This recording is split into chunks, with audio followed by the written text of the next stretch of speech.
ॐ नमः सिद्धेभ्यः। ॐ नमः सिद्धेभ्यः। ॐ नमः सिद्धेभ्यः।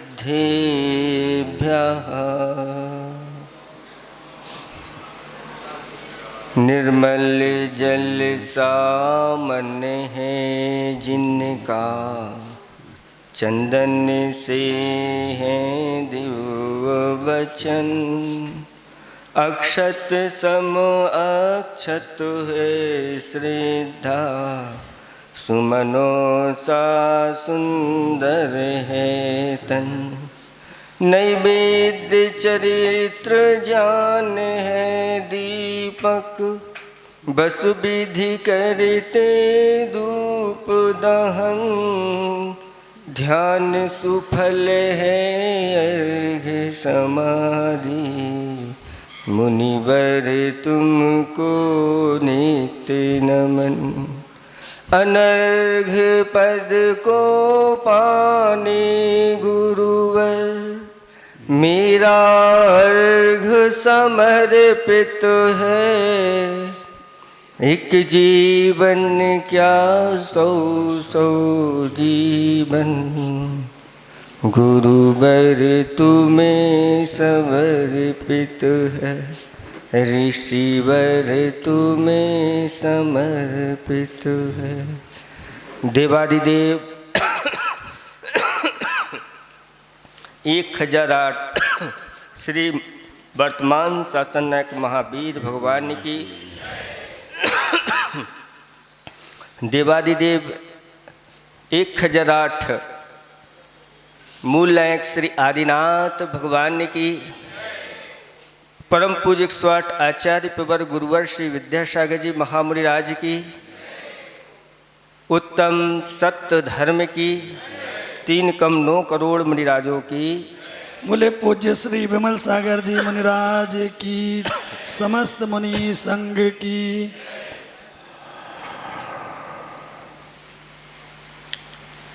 धर्म स्नेही भव्यात्माओं,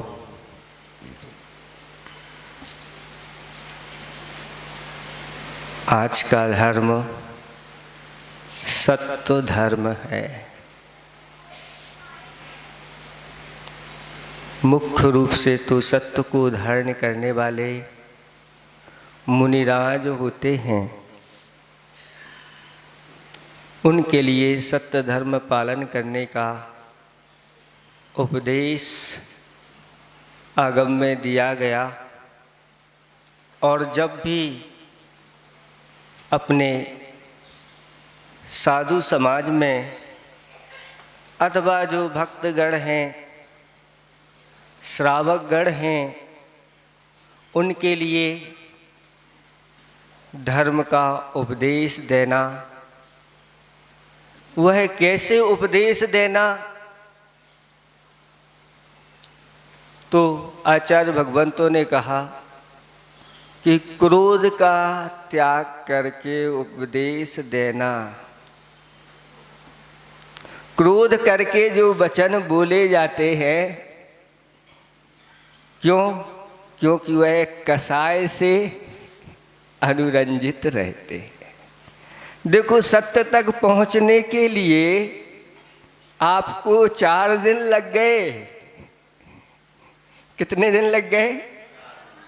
सत्य अपने जीवन में तभी आएगा जब ये क्रोध, मान, माया और लोभ जब हमारी कम होगी अथवा इनका अभाव होगा, तभी ये सत्य धर्म आ पाता है।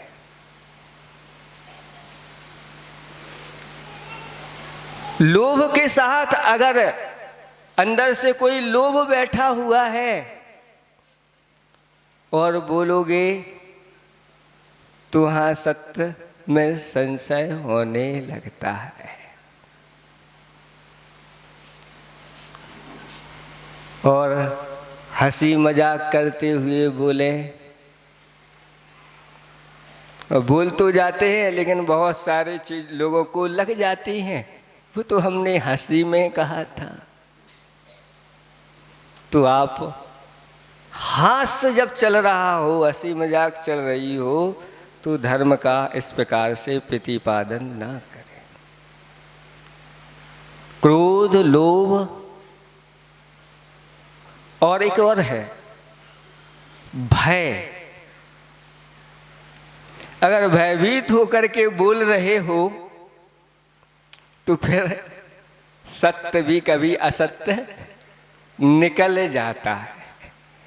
कह रहे थे कुछ और डर के कारण से, भय के कारण से ऐसा हो जाता है। कहते हैं कि महाराज सब पूरा अच्छे से तैयार किया था, जैसे ही माइक पकड़ा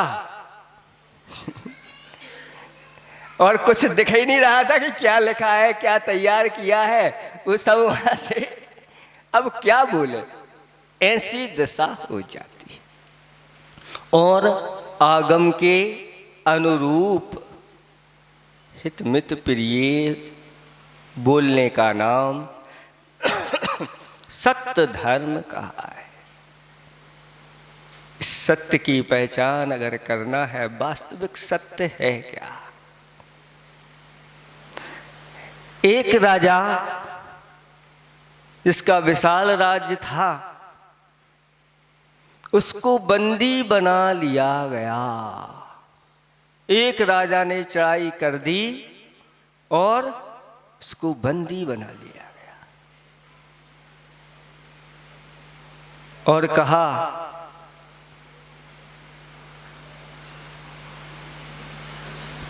कि तुम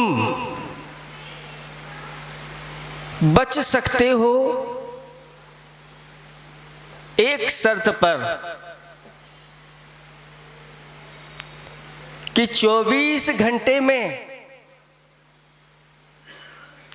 इस नगर की सीमा को पार कर जाओ तो तुम्हें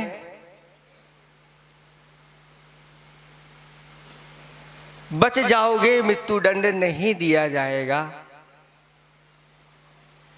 और उस राजा को जैसे ही छोड़ा, उस राजा ने भागना प्रारंभ कर दिया और भागते भागते जंगलों में से भागता जा रहा है, हाँफता जा रहा है। 1 दिन हो गया, 2 दिन हो गए, 3 दिन में वह पार हो गया जंगलों से होते हुए। और चौथे दिन वह एक दूसरे नगर की सीमा में पहुंच जाता है। 3 दिन का भूखा था, लगातार भाग रहा था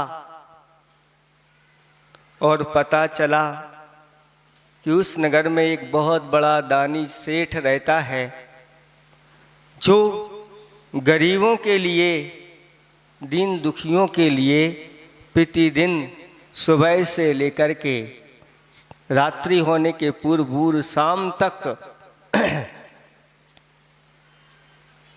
क्या है, खिचड़ी बंटती है। लेकिन वह राजा चौथे दिन शाम तक पहुंच पाया, खिचड़ी बट चुकी थी। और यह पहुंच गया कि आज चौथा दिन है, मैं भूखा हूं, मुझे भी कुछ खिचड़ी मिल जाए। वह कहता है खिचड़ी तो सब बट गई, अब नहीं है, अगले दिन फिर बटेगी। तब वह राजा कहता है, दयालु बंधु, थोड़ा सा देखो, कुछ मिल जाए तो प्राण बच जाए, नहीं तो मेरे प्राण जाने वाले। ऐसी स्थिति हो गई। उसने जाके देखा तो नीचे कुछ खुरचन लगी हुई थी, उसको ही खुरच करके और एक पत्तल में या दोने में उस खिचड़ी को भर करके दे दिया। और जैसे ही वह खिचड़ी उसके हाथ में आई और खाने वाला था, एक बहुत बड़ी चील आई और झपट्टा से उस दोने को पकड़ करके ले गई। और राजा ने बहुत जोरों से चीख दिया, एकाएक कोई पक्षी कुछ आ जाए। और राजा की चीख जैसे ही हुई कि उनकी नींद खुल गई। ये सब स्वप्न में चल रहा था, वास्तविक नहीं था। अच्छा, इसी ने कहा है, दिन का हो या रात का, सपना सपना होए, सपना अपना सा लगे पर न अपना होए। चाहे दिन का सपना हो चाहे रात का सपना तो सपना होता, लेकिन सपना अपना जैसा लगता है, लेकिन वह सपना कभी अपना नहीं होता। और जैसे ही राजा की निद्रा खुली और देखता है कि मैं इतना बड़ा राजा होते हुए भी मुझे ऐसा स्वप्न क्यों आया। स्वप्न में मेरी ये दशा हुई है, लेकिन मेरा तो इतना विशाल राज्य आदि है। और राजगद्दी पर जाकर के जब वह बैठा अपनी सभासदों के सामने, एक प्रश्न रख दिया कि बताओ, यह सच है कि वह सच है? यह सच है कि वह सच है? जो मैंने देखा स्वप्न में वह सच है कि जो अभी मैं ये सामने देख रहा हूँ वैभव, ये सच है? एक मंत्री जो बुद्धिमान था और राजा से कह दिया कि राजन, ना ये सच है ना वो सच है, दोनों सच नहीं हैं। वह सपना था, आंख खुली, वह चला गया। और ये भी जो दिखाई दे रहा है, जिस दिन आंख मुदी, आंख बंद होती है, अथवा आप लोग जब सोते हैं आंख बंद करके सो जाते, तो ये सब फिर आपका नहीं है। जब आंख खुल जाती तो जो स्वप्न में चल रहा था वो आपका नहीं रहता है। और कभी कभी तो आंखें खुली की खुली रह जाती हैं और यह सब चला जाता है। कुछ आंखें खुले में भी चला जाता है कुछ लोगों का, कुछ लोगों की आंखें बंद होती हैं, तब ये सब चला जाता है। आखिर सत्य है क्या? सत्य किसे कहते हैं? किम सत्यम?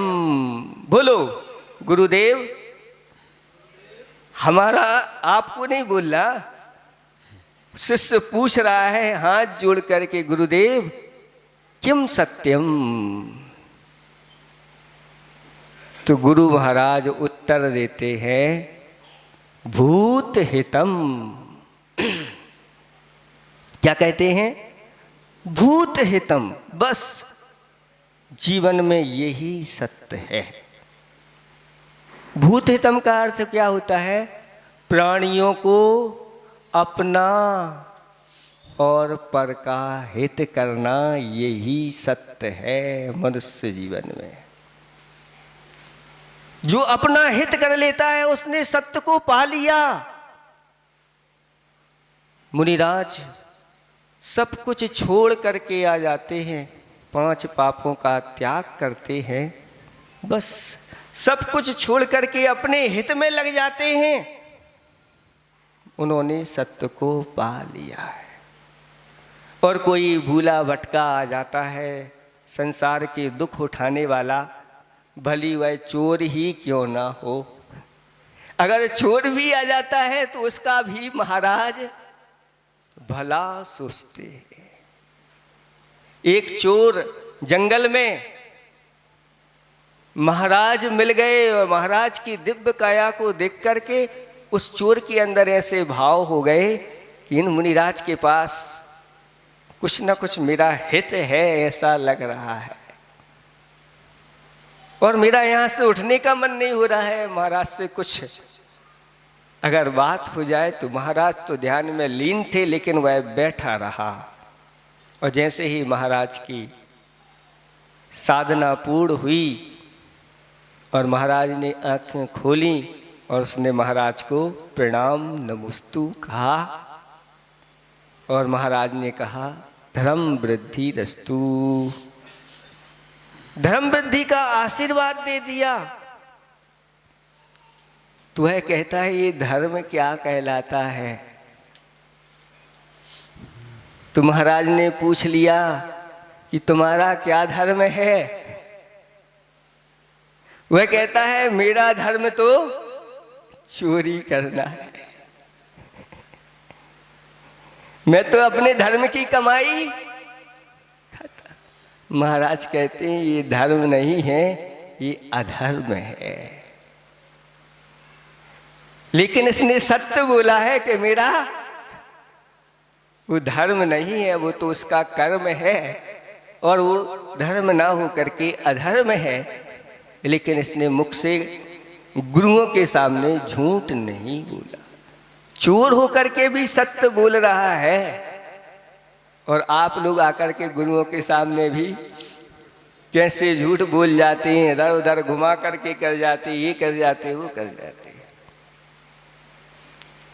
महाराज ने कहा जीवों की रक्षा करना ये धर्म है, अपने द्वारा जीवों को कष्ट ना पहुंचे ऐसे वचन अपने द्वारा ना निकलें जिसके माध्यम से जीवों को कष्ट हो। महाराज ने कहा कि ऐसा करो, एक नियम ले लो, तुम्हारा चोरी करना तो धर्म है, हम धर्म नहीं छुड़ा रहे अभी, नहीं तो क्या होगा? एक नियम लो कि मैं सत्य बोलूंगा, जैसा सत्य तुमने हमारे सामने बोला है, अब कहीं भी तुम जाओगे तुम्हें सत्य बोलना है।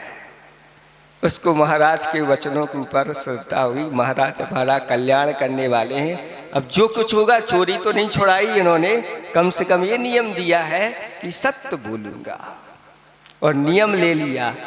और नियम करके आज तो वह कहता है मैं सीधी राजमहल में जाके चोरू करूंगा और मैं रात में नहीं जाऊंगा, आज तो मैं दिन में जाऊंगा। और दिन में जैसे ही वह वहां प्रवेश करता है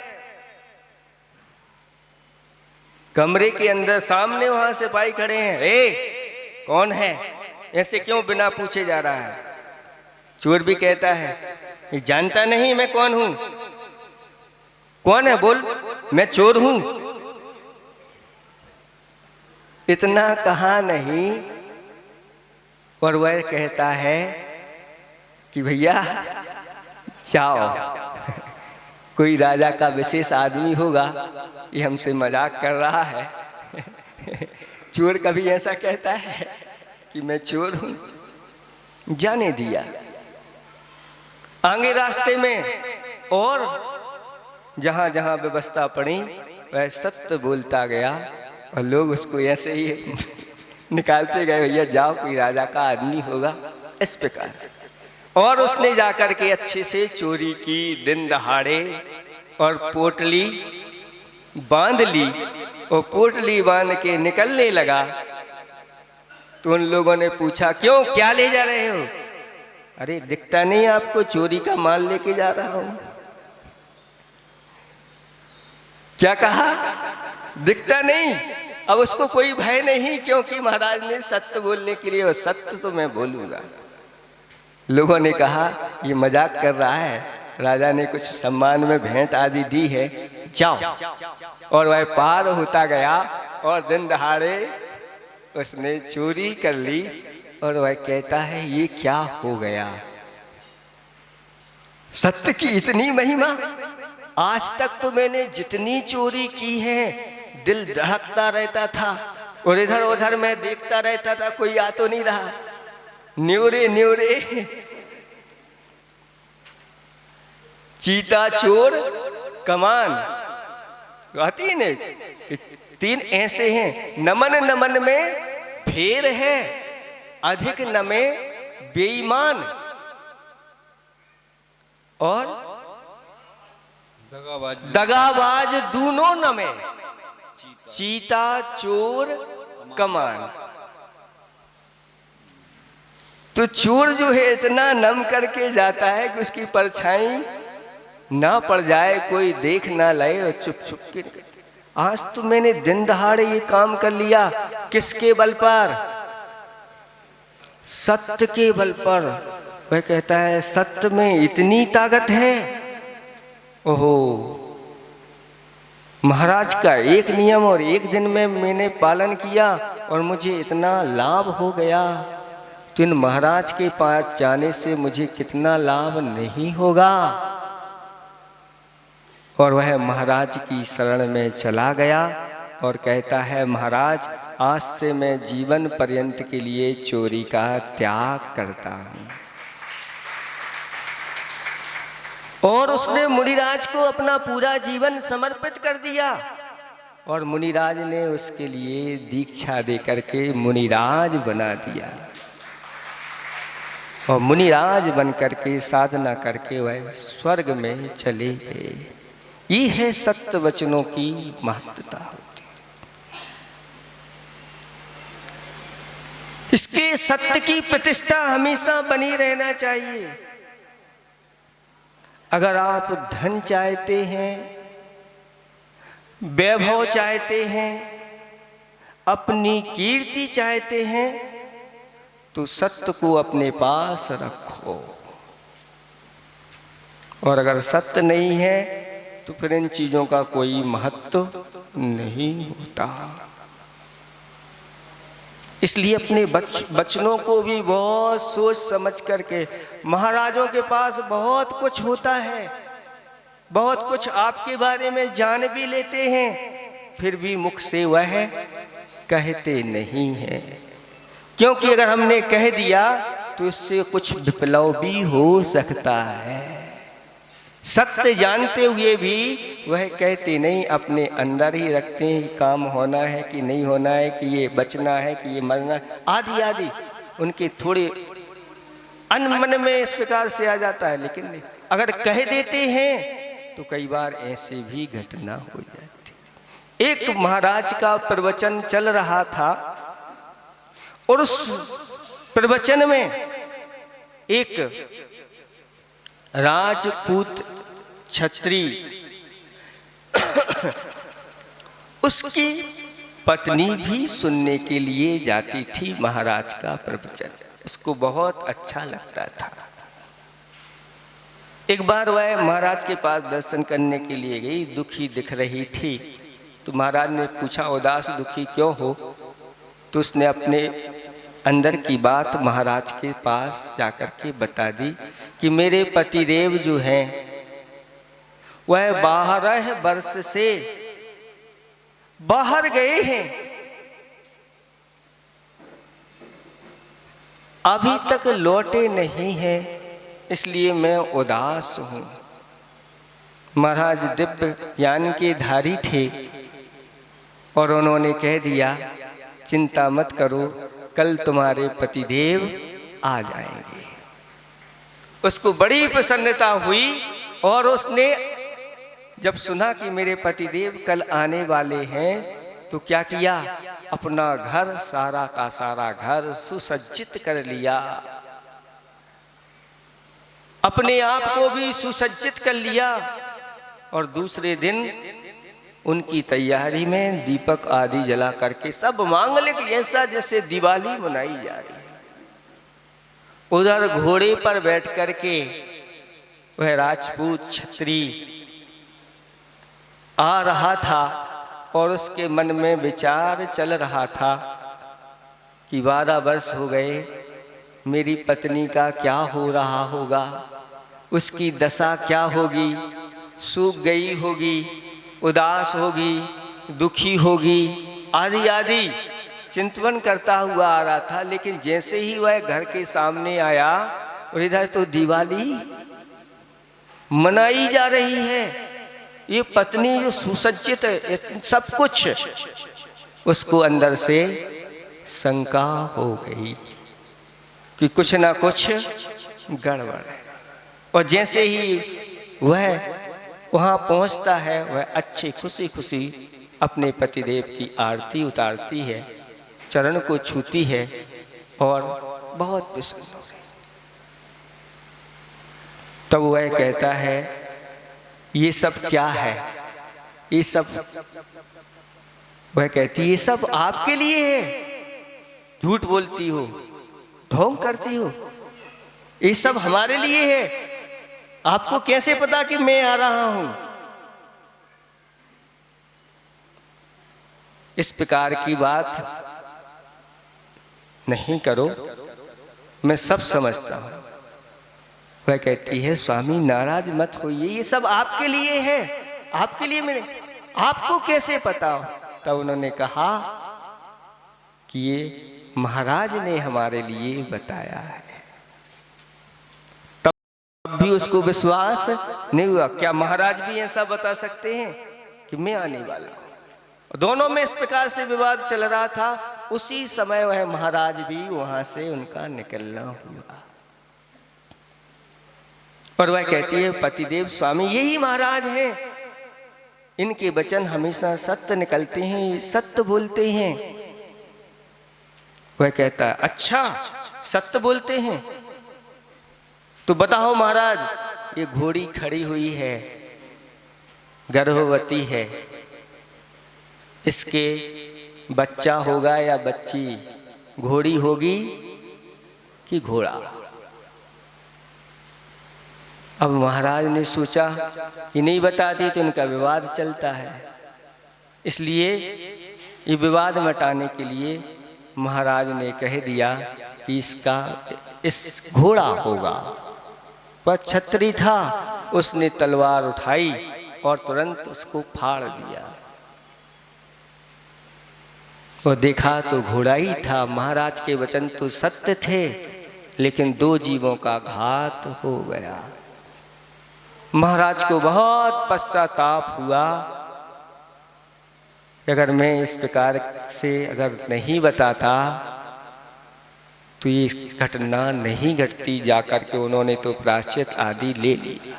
तो कुछ ऐसी भी चीजें होती हैं, इसलिए महाराजों के लिए कहा किसी प्रकार से मंत्र तंत्र आदियों में नहीं पढ़ना, लोगों को इसमें नहीं फंसाना, उपदेश के माध्यम से ही इनका कल्याण करना।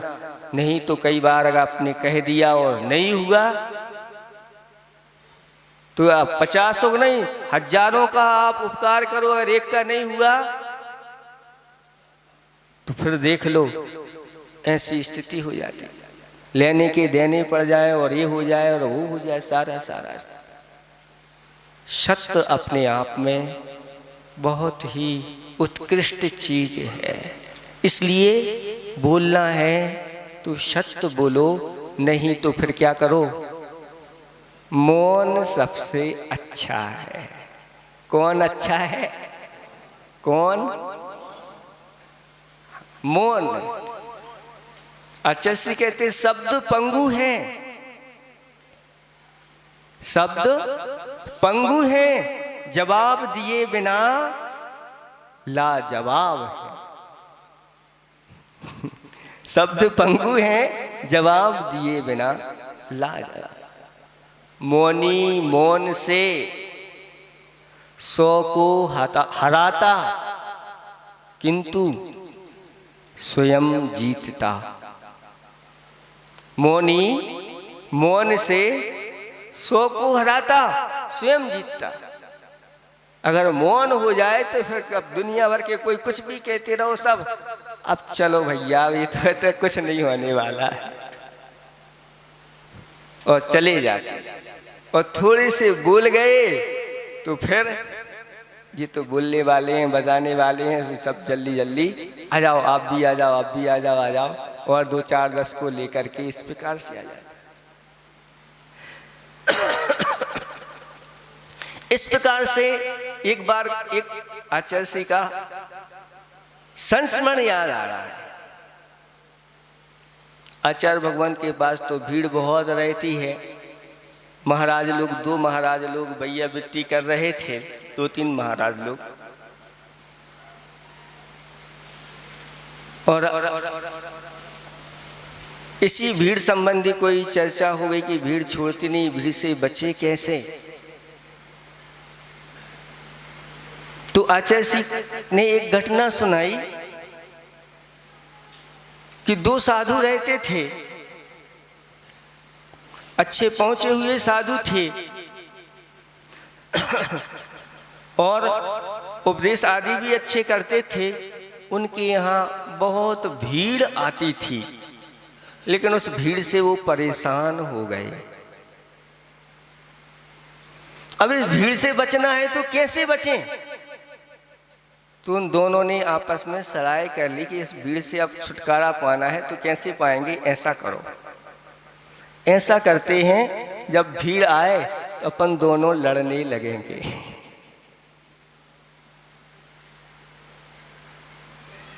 क्या करेंगे? लड़ने लगेंगे। और लड़ते हुए जब लोग देखेंगे तो भैया ये महाराज हैं कि कौन है, चलो यहाँ हमें इनका उपदेश नहीं चुनना। और दोनों ने ऐसा ही किया और लड़े, ऐसे लड़े के लोग भी भैया ये लोग लड़ रहे हैं, लड़ने दो, इनको जाने दो। और शांति हो गई, लोगों का आना जाना खत्म हो गया। दोनों अच्छे बैठे ध्यान में और आनंद ले रहे हैं। तो आचार्य जी कहते हैं, देखो उनने तो लड़ करके और भीड़ से अपना बचाव कर लिया, छुटकारा कर लिया, छुटकारा पा लिया। मैं क्या करूं? तो महाराज कहते हैं कि आचार्य जी अगर आप लड़ोगे तो आपकी लड़ाई देखने तो पूरी दुनिया आपकी लड़ाई देख करके लोग भागेंगे नहीं। आचार्य श्री को आपको देख करके तो और कि आचार्य से वैसे गुस्सा नहीं होते, लेकिन गुस्सा हो रहे हैं तो देखें कैसे गुस्सा हो रहे हैं। और ऐसी स्थिति हो जाती है। बात चल रही है अपनी कि मौन से 100 को हराता स्वयं जीतता है।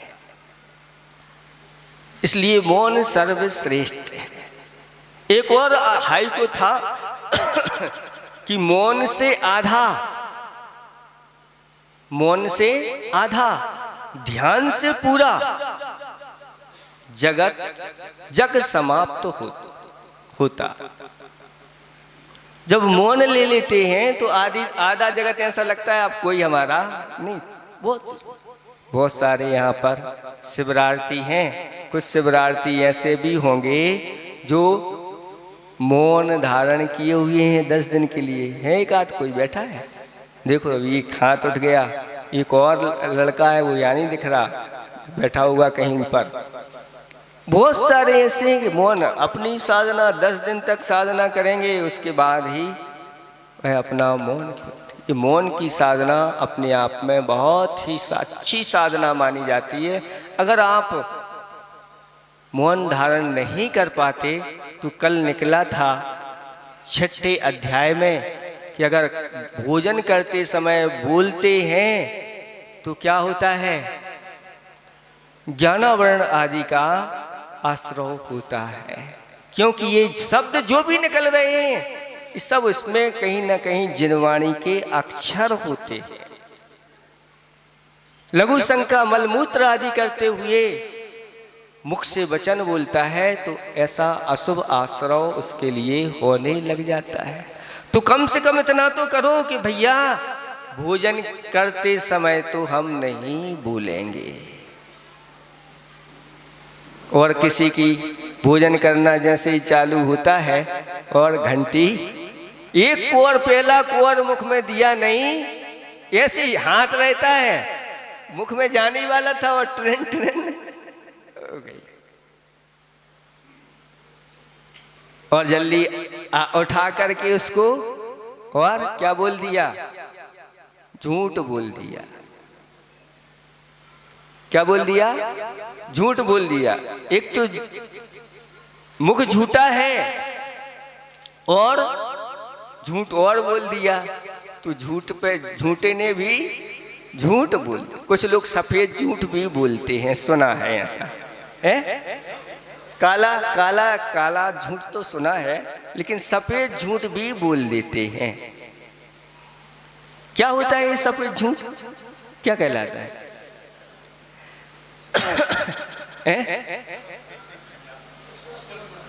सफेद झूठ, अब इसको तो आप लोग चिंतन करना, अभी बता नहीं रहे हैं, लेकिन सफेद झूठ भी होता है। इस झूठ से बचने के लिए हमें प्रयत्न करना चाहिए। अनादि काल से हम इस झूठ रूपी पाप को बोलते आ रहे हैं, आज तक हम संकल्पित नहीं हुए। लेकिन एक बार संकल्पित हो जाओ, जब वह चोर संकल्पित हो सकता है, तो आप कौन हैं? आप साहूकार हैं। हम तो आपको साहूकार मानते हैं। जितने बैठे हैं सब क्या हैं? साहूकार हैं। जब एक चोर नियम ले सकता है कि मैं अपने जीवन में सत्य बोलूंगा, तो आप तो साहूकार हैं। आप तो इस नियम लेने में कोई आपको बाधा नहीं। क्या विचार कर रहे हैं आप लोग? आज दिन भर सोचना, विचार करना, हम साहूकार हैं और वह चोर था और उसने सत्य बोलने का नियम लिया। एक बार ऐसा नियम तो कर लो कि मैं जो माल बेचूंगा आज सत्य बोल करके ही बेचूंगा। बस आज सत्य का दिन है, आज के दिन कम से कम एक नियम कर लो। कई जगह ऐसा करते थे हम कि जिस दिन जो धर्म चलता था लोगों के लिए वो नियम देते थे, और वह नियम उस दिन वो लोग बहुत अच्छे से पालन करते थे कि आज तो मैं सत्य बोलूंगा। आप दुकान पर बैठो, आप तो सीधी कहो हम 50 ले रहे हैं तो 50 ले रहे हैं मुनाफा, मैं तो 50 रुपये मुनाफा ले रहा हूँ या 100 रुपये ले रहा हूँ, आपको लेना हो तो लो, ये है माल। हमारा एक भी नहीं बिका तो नहीं बिका, आपकी सत्य की तो कम से कम। अब वो बता रहे थे ना, वो कहानी बीच में आई थी, अब वो चली गई, लेकिन अब आपका समय हो गया है। इसको इतने यहाँ ही हम विराम देते हैं। वो कहानी बहुत अच्छी कहानी है। उस कहानी का सारांश आपको बता देते हैं कि एक राजा का नियम था कि बाजार में जो कुछ बिकेगा और बिकने के बाद अगर जो चीज़ नहीं बिकी किसी की, तो वो राजा के द्वारा खरीद करके राजमहल में, ऐसा वह राजा का नियम था। उसने घोषणा करवा दी थी। और एक दिन एक व्यक्ति कचड़ा लेकर के आ गया। अब दुनिया में कचड़ा कौन खरीदेगा? लेकिन राजा क्या है कि कुछ भी हो, कोई भी सामान बचे, अब कचड़ा खरीद करके राजमहल में रखवा।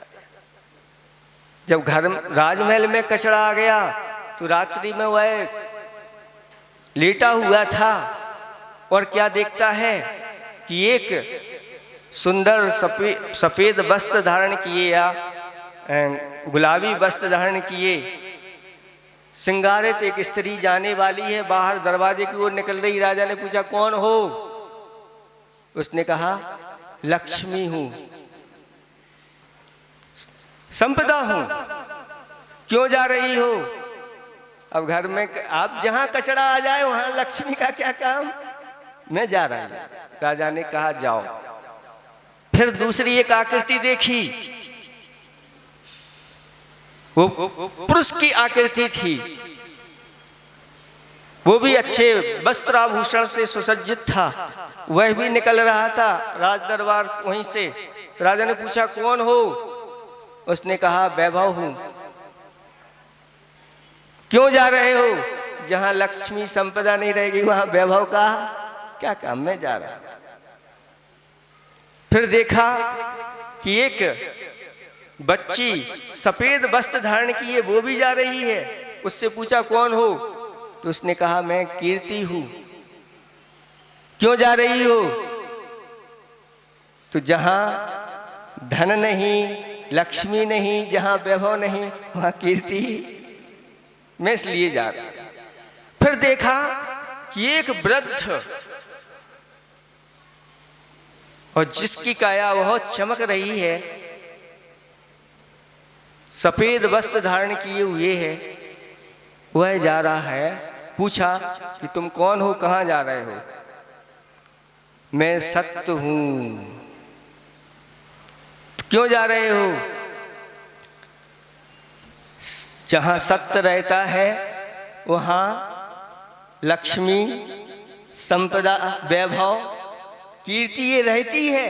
अभी यहां कुछ नहीं है तो मेरा कोई काम नहीं, मैं तो यहां से जा रहा हूं। राजा तुरंत उठा और उठ करके दोनों पैर पकड़ करके कहता है कि सब चले जाएं, मुझे गम नहीं है, लेकिन मैंने सत्यवादी हूं और मैंने जो बोला था कि नगर में जो कुछ भी होगा बचेगा वो मैं खरीदूंगा। मैं सत्य को नहीं छोड़ सकता, मैं सत्य आपको नहीं जाने दूंगा। सत्य ने कहा कि वास्तव में सत्यवादी है और वह वापस लौट आया। और जैसे ही सत्य वापस लौटा तो सब संपदा, वैभव और कीर्ति सब कुछ आ गई। उपवाक्य कहे थे कि जिसके अंदर सत्य रहता है उसके यहाँ लक्ष्मी, संपदा, कीर्ति बनी रहती है, इस भाव में भी और परभाव में। और झूठ बोल करके आप कितनी लक्ष्मी संपदा इकट्ठी कर लो, ये हमेशा स्थिर रहने वाली नहीं। बहुत बड़ी बड़ी दुर्घटनाएं हो जाती हैं ऐसे लोगों से जिन्होंने जीवन पर झूठ बोल करके संपदा का इकट्ठा किया और बाद में जा करके नरकों की सजा हो जाती। ऐसे